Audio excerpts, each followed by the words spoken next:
Bismillahirrahmanirrahim. Assalamualaikum warahmatullahi wabarakatuh dan salam jumpa.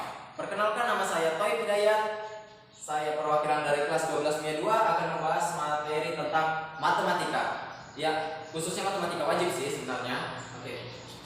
Sebelum itu saya akan memberi informasi bahwa video ini saya tujukan untuk kepada adik-adik kelas yang nanti akan memasuki jenjang berikutnya, yaitu kelas 3 SMA. Karena materi ini akan kita dapatkan pada kelas 3 SMA kurikulum 2013. Oke, saya akan membahas mengenai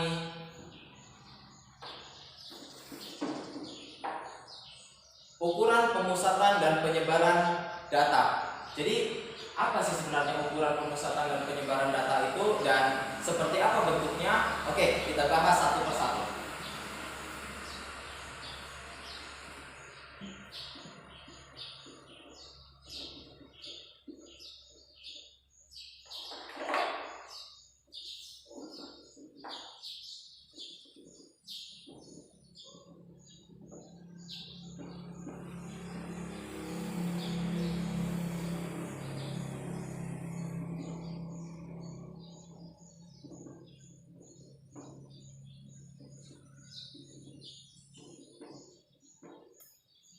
Oke, inilah dia materi hari ini, ukuran pemusatan dan penyebaran data. Sebelum itu saya akan kenalkan seperti apa sih bentuknya, dan biasanya ini masuk di soal ujian, baik itu ujian sekolah maupun ujian nasional. Maka persiapkan diri baik-baik karena kemungkinan besar soal ini akan muncul di ujian sekolah maupun ujian nasional. Oke, saya akan kenalkan dulu bentuknya seperti apa itu.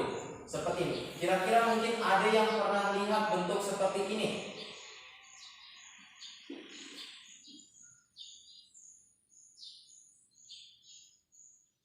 Di sini frekuensi dan di sini adalah data.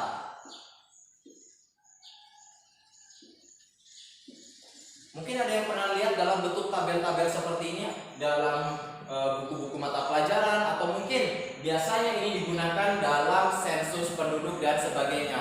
Seperti itulah kira-kira penerapannya. Nah, kemudian saya tidak mau basa-basi panjang lebar, tidak mau seperti itu. Saya akan masuk ke intinya. Kita akan bahas salah satu soal, kemudian kita pelajari satu persatu rumus yang ada mengenai ukuran pemusatan dan penyebaran data.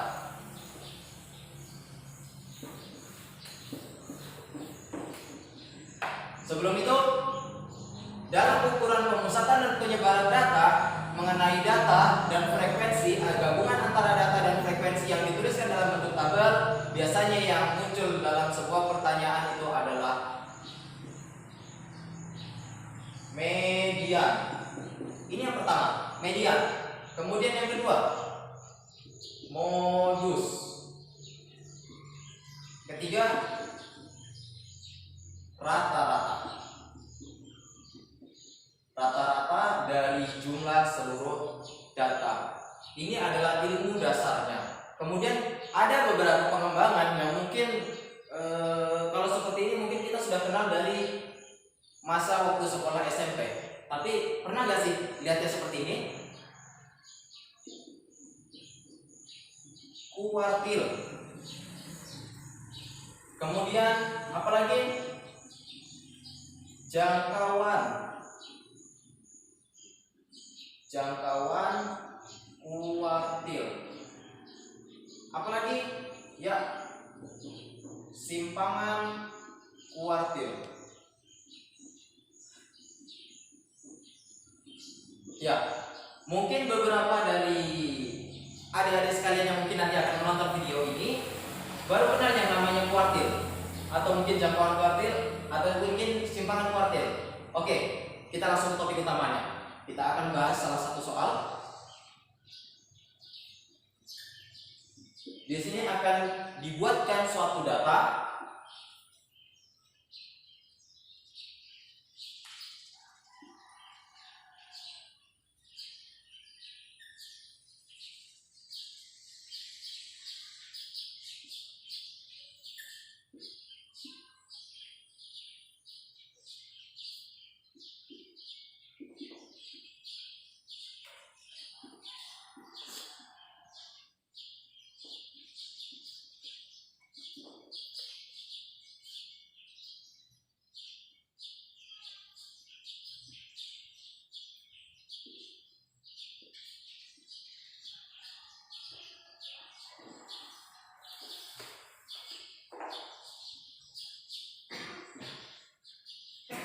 Oke, di sini terdapat 1, 2, 3, 4, 5. 5 kolom saja dulu untuk permulaan karena kita butuh data yang tidak terlalu banyak.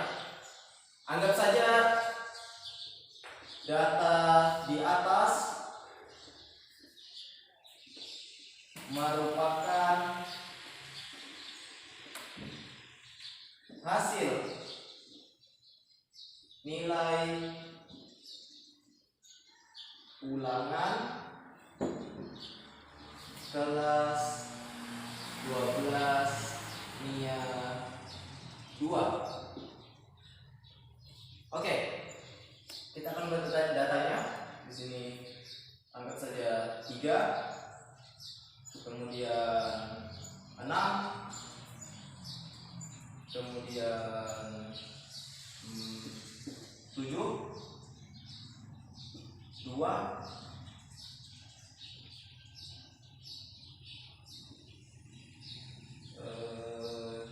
2, 3, 6, 9, 11, 18, 20. Oke, lanjut di sini 10, kemudian 5, kemudian 3, di sini 8, terus di sini anggap saja 9. Oke. Berikut adalah datanya yang telah diberikan. Kemudian pertanyaannya.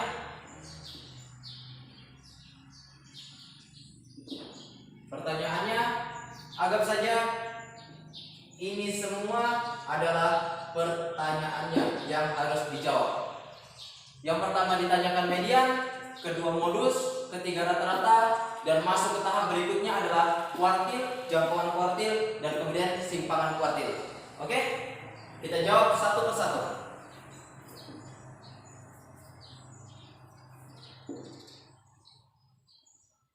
Oke, jawaban. Yang pertama adalah median. Namun sebelum itu saya ingatkan dulu, untuk menjawab mengetahui mana median, apa itu mana itu modus, dan mana itu rata-rata, alangkah baiknya kita susun dulu datanya atau nilainya dari yang terkecil sampai yang terbesar. Kita lihat di sini dari data yang telah ada atau sampel yang telah ada, nilai terkecil adalah 3. Kemudian kita lihat lagi frekuensinya 2. Maka angka 3 itu ada 2 kali. Tulis 3,3. Lanjut, angka di atas 3, 5. Kemudian kita lihat frekuensinya ada berapa? 6. Oke, kalau 5-nya ada 6, maka kita tulis lagi 5, 5, 5, 5, dan 5. Oh, kurang 1. 5. Nah, kurang 1. Sorry. 1, 2, 3, 4, 5, 6. Lanjut di angka di atas 5. Berikutnya adalah 8. Frekuensinya adalah berapa? 7. Kita tulis lagi. 8-nya berjumlah 7. 1, 2, 3, 4, 5, 6, 7. Lanjut, setingkat lebih tinggi, angka 9. Berapa frekuensinya? 2. Kita tulis lagi angka 9 2 kali. 9, 9. The next generation adalah 10. Berapa jumlahnya? 3. Kita tulis lagi. 10, 10, 10. Oke. Berikut ini adalah urutan data. Ya. Ini adalah urutan datanya. Nah, setelah kita urutkan seperti ini, dari urutannya dari nilai terkecil hingga nilai yang terbesar, maka kita akan dengan mudah menjawab mana itu mediannya. Oke. Jawaban yang pertama adalah median.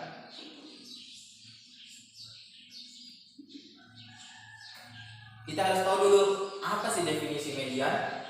Median merupakan nilai tengah dari suatu data. Kalau nilai tengah berarti apa? Bagian di tengahnya. Tapi kita perlu tahu tengahnya di mana sih? Kita cari tahu dulu. Ya. Oke. Hitung dulu. 3 tambah 6 9, 9 tambah 2 11, 11 tambah 7 18, 18 tambah 2 20. Berarti jumlah banyaknya data ada 20. Nah, kalau 20 dibagi 2 berarti berapa? 10 10 kan? Nah, berarti kita hitung di urutan datanya di situ untuk mengetahui median. Kita bagi menjadi 2 bagian, sebelah kiri 10, sebelah kanan 10. Berarti 1 2 3 4 5 6 7 8 9 10. Tepat di perbatasan angka 8. Sebelah sana 10, sebelah sini 10. Kemudian, pertanyaannya nilai tengahnya jadinya berapa? Oke, untuk mengetahui rumus nilai tengah adalah 8 tambah 8 dibagi dengan 2 sama dengan 8. Oke, kita sudah dapat nilai tengahnya. Ini kan genap 20. Bagaimana dengan ganjil? Kalau dengan ganjil, kalau untuk bilangan ganjil maka lebih mudah lagi. Seperti ini. 5 3 5 6 7 8. Berapa? Jumlahnya kan ganjil. Kita hanya ambil langsung nilai tengahnya, mediannya, yaitu angka 6. Karena ini genap, maka ruas perbatasan sisi kiri ditambah ruas perbatasan sisi kanan dibagi dengan 2. Berarti 8 tambah 8 dibagi 2 sama dengan 8. Inilah dia mediannya. Lanjut, berikutnya adalah apa di sini? Modus.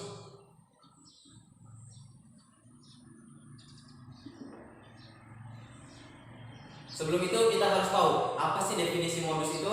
Ya, modus adalah datang malam minggu di rumah pacar membawa martabak. Oke, sorry, bukan seperti itu.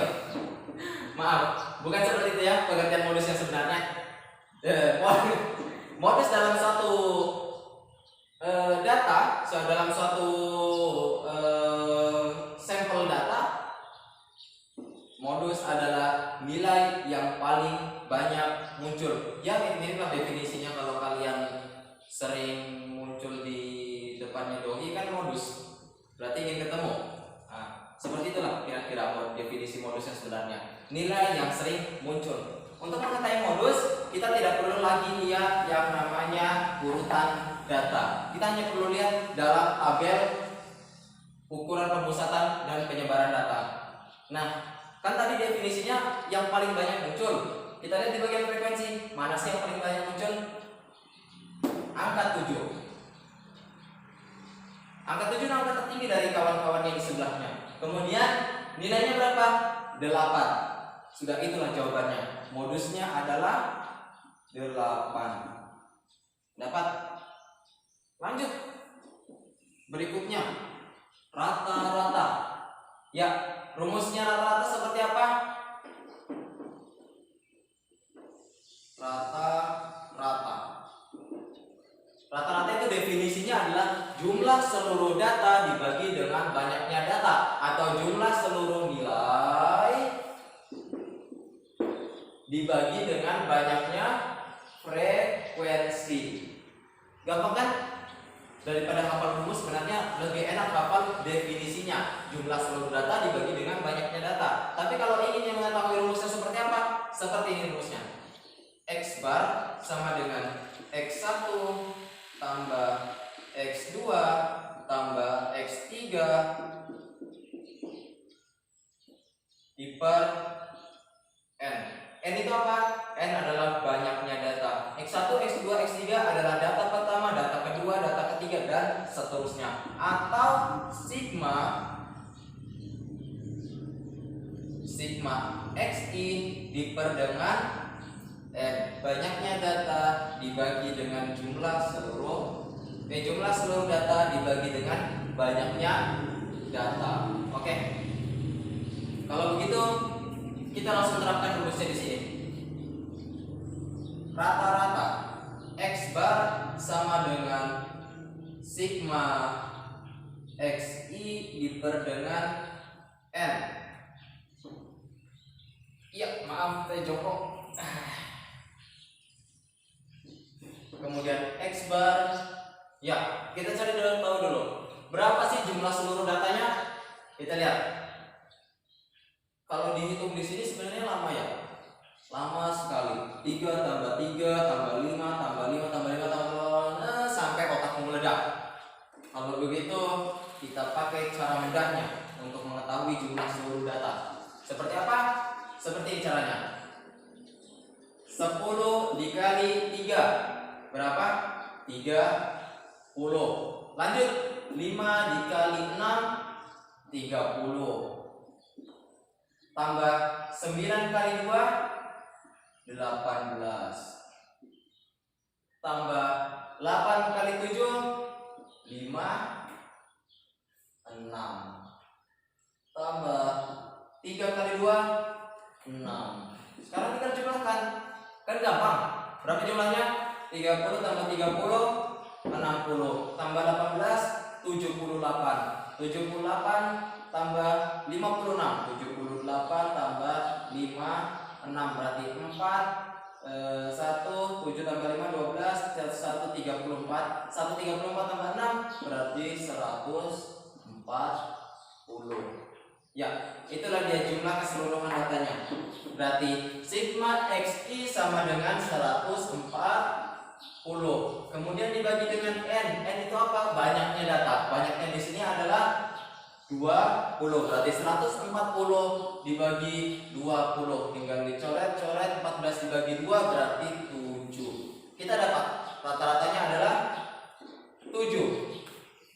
Oke, untuk dasarnya sudah ketemu. Median, modus, rata-rata. Lanjut ke tahap berikutnya yang 3 ini, kuartil. Pertama adalah kuartil, kemudian jangkauan kuartil, terus lanjut simpangan kuartil. Oke, mohon maaf, saya akan hapus jawabannya ini. Save baik-baik di otak kalian.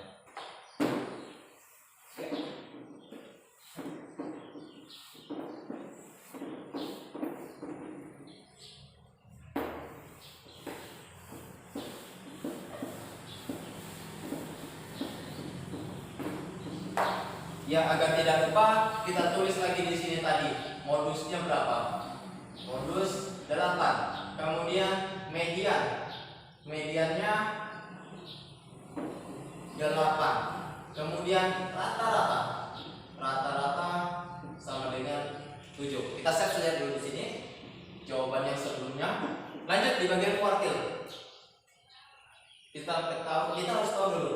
Rumus kuartil itu dibagi menjadi 2.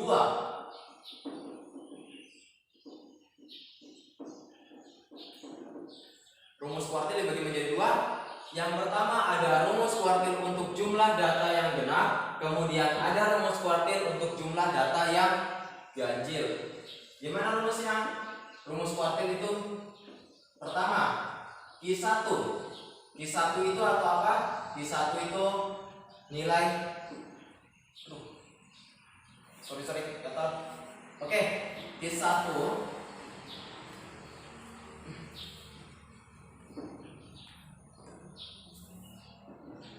ya. Rumusnya Q1 adalah X bar dikali 1/4 dikali N tambah 1. Kemudian kuartil 2 atau Q2 sama dengan X bar dikali 2/4 dikali N tambah 1. Kemudian untuk kuartil 3 berarti X bar dikali 3/4 dikali N tambah 1. Ya, ini rumus untuk kuartil, rumus kuartil untuk jumlah data ganjil. Bagaimana yang genap? Rumusnya hanya ya sedikit perubahan, tapi perlu diingat perubahannya itu apa? Ini untuk yang genap, Q1-nya X bar dikali 1/4 dikali N tambah 1/2. Hanya ujungnya yang berubah. Awalnya adalah 1 berubah menjadi 1/2. Lanjut Q2-nya. Q2-nya tidak ada perubahan, sama seperti yang di atas. Yang di bawahnya tambah 1 untuk ganjil, tambah 1/2 untuk genap. Berarti X bar kali 2/4 dikali N tambah 1/2. Lanjut Q3 atau kuartil 3. X bar dikali 3/4 dikali N tambah 1/2. Ini adalah rumus untuk kuartil untuk data yang berjumlah genap. Oke, sudah dapatkan rumus kuartilnya? Gampang, sebenarnya gampang kok. Sekarang lanjut kita terapkan ke soal yang sudah ada. Sebenarnya gampang untuk mengingatnya. Untuk Q1 dipakai 1/4, Q2 dipakai 2/4, Q3 pakai 3/4. Sama juga yang genap, Q1 nya pakai 1/4, Q2 pakai 2/4, dan Q3 nya pakai 3/4. Yang berubah hanya ini. Kalau untuk ganjil ditambah 1, untuk genap tambah 1/2. Itu saja yang perlu diingat. Lanjut, kita terapkan ke sini. Tapi sebelum itu kita mau pakai yang mana? Yang genap atau yang ganjil? Kita lihat lagi datanya, jumlah datanya. Datanya jumlahnya 20. 20 itu termasuk apa? Genap. Oke. Berarti kita pakai rumus kuartil yang untuk genap. Rumusnya lanjut.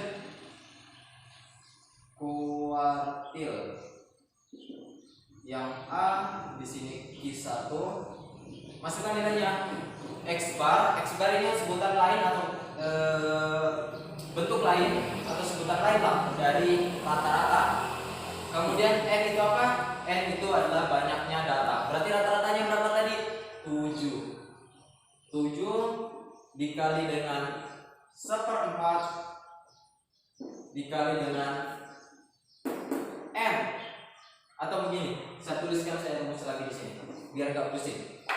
Berarti Q1 sama dengan X bar dikali 1/4 dikali N tambah 1/2. Kenapa X/2? Ya, karena datanya genap. Lanjut, X barnya berapa? Rata-ratanya 7 kali 1/4 kali jumlah seluruh datanya berapa? 20 tambah 1/2. Berarti berapa? 20 kali 1/4 berapa? 20 kali 1/4 5. 5 kali 7 sama dengan 35 ditambah 1/2. Ya, kita samakan datanya. Samakan penyebutnya. Karena di sini kan 35 di per 1, di sini 1/2. Samakan penyebutnya. 35 dikali 35 kali 2 70 ditambah 1 70 1 diper dengan 2. Sampai sini pastinya kalian paham. Ingat, seperti inilah cara kerjanya. Lanjut, 71 dibagi 2 sama dengan 35,5. Oke, kita sudah dapat kuartil satunya atau Q1-nya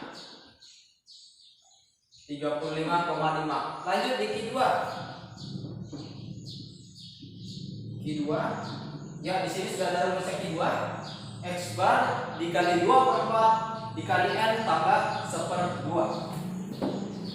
X bar dikali 2/4 dikali N tambah 1/2. Lanjut, X barnya berapa? 7 dikali 2/4. Lanjut lagi, dikali N nya berapa? 20 tambah 1/2. Bagus sekali tulisannya. Ya, 20 kali 2 40 dibagi 4 10 dikali 7 berarti 70 tambah 1/2. Berarti berapa? Samakan penyebutnya lagi sama seperti tadi, atau lebih gampangnya seperti ini. 2 kali 70 ditambah 1 berarti 2 kali 70 140 tambah 1 141. 141 diper 2 sama dengan berapa? 70,5. Lanjut di kuartil ketiga. 3. Rumus kuartil 3 apa lagi tadi? Ini ya, X bar dikali 3/4 kali N tambah 1/2. Berarti X bar dikali 3/4 dikali N tambah 1/2. Berarti Q3 sama dengan masukkan X bar itu tadi apa? Ingat X bar itu rata-rata. Rata-ratanya 7. 7 dikali 3/4 dikali N nya berapa tadi? 20 tambah 1/2. Berarti Q3 sama dengan 20 kali 3 60. 60 dibagi 4 berapa? 60 bagi 4. Saya juga bingung sih. Oke. 20 kali 3 60. 60 bagi 4 berarti 15. 15 dikali 7 berapa? 15 kali 7 itu 7 kali 5 35. 7 kali 10 70. 70 tambah 35 berapa? 105. Gimana? Paham sampai sini? Oke, kita pakai cara manual. Kalau Anda masih pusing. 20 kali 3/4 kali 7 berarti 60/4 dikali 7. Berarti 60/4 adalah 15 dikali 7. Masih bingung gimana? 15 kali 7 berapa? 7 kali 5 35. Simpan 3. 7 kali 1 7 tambah 3 10 105. Berarti sama tadi kan 105. Masih kayak anak TK mencakar. Tambah 1/2. Gimana lagi tadi caranya? 2 dikali 105 tambah 1. 2 kali 105 berapa? 210. Ditambah 1 berarti 211. Dibagi 2 berapa? 105,5. Dapat. Akhirnya kita dapat Q1 nya berapa, Q2 nya berapa, Q3 nya berapa. Q1 nya 35,5, Q2 nya 70,5, dan Q3 sama dengan 105,5. Kemudian perasaan ada yang tertinggal? Ya, betul, ada yang tertinggal. Apa itu? Jangkauan kuartil dan simpangan kuartil. Kita bahas berikutnya. Baik, save dulu atau catat dulu. Siapkan buku dan pulpen. Catat rumusnya. Saya kasih waktu 3, 2, 1, habis waktu dan saya hapus. Masuk ke simpangan jangkauan kuartil. Jangkauan kuartil. Jangkauan kuartil akan kita simbolkan saja dengan JQ biar gampang. JQ, jangkauan kuartil. Rumusnya apa? Q3 dikurang Q1. Gampang kan? Tapi kalau seandainya Anda kerjakan jangkauan kuartil dulu baru kuartil, apa yang terjadi? Anda akan bingung. Kenapa bisa? Karena Anda belum dapat Q3 dan Q1. Lanjut, Jeki. Jeki sama dengan Q3 kurang Q1. Q3 nya berapa di sini? Q3 nya 105,5. 105,5. Q1 nya berapa? 35,5.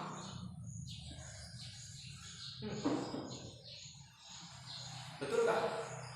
Ya, betul. Lanjut. 105 kurang 105,5 dikurang 35,5. 5 kurang 5 0. 5 kurang 5 0 lagi. Kemudian pindah 1, 10 kurang 3 7. Berarti 70. Anda tidak percaya? Kita buktikan. 70 tambah 35,5 berapa? 5,5. Masih tidak percaya? Lempar. Kita dapat simpangan kuartilnya. Jangkauan kuartil. Lanjut nomor 5. Apa sih tadi yang kelima? Wah, 5 salah. Ini nomor 1, ini nomor 2, ini nomor 3. Wow, berarti kuartilnya nomor 4. Jangkauan kuartilnya nomor 5. dan simpangan kuartilnya nomor 6.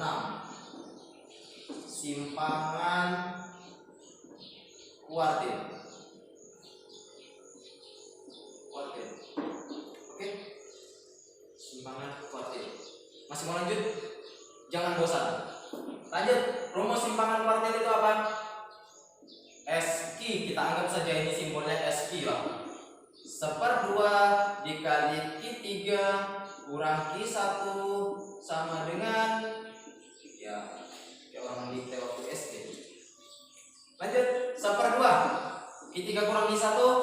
Ya, jika Anda orang yang cerdas, jangan lakukan masukkan nilai Q3 dan dikurang Q1. Kita langsung saja. JQ-nya sama dengan 70. Berarti 1/2 dikali 70 sama dengan 35. Berarti kita sudah dapat SQ-nya 35. Oke, sampai di sini Anda pasti akan paham. Mana itu modus, mana itu median, mana itu rata-rata, mana itu kuartil, mana jangkauan kuartil, dan mana simpangan kuartil.